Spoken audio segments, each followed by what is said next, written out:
this is a short video to show you the very starting point for retrimming MGA Roadster seats. So what we've got here is we've got the seat frame, as you can see. It's been bolted together. Bear in mind they are handed. This is the right hand frame. It's got the cutaway here for where the gearbox is, and then it comes in sharper down this edge here, which is the outside of the car, to allow the hood frame for the soft top convertible to go around. It's had the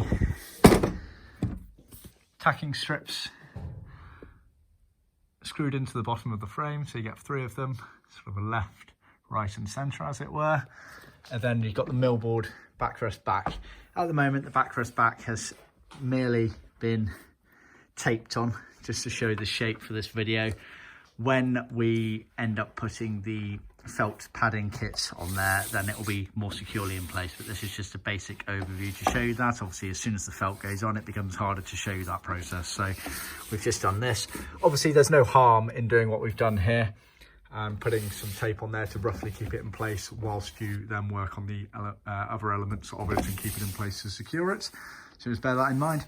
The backrest, obviously because of this shape here changing on the left and right sides of it, the backrest board does also do the same. It tapers, so you want it when finished to roughly be holding position as it goes round the framework all round here.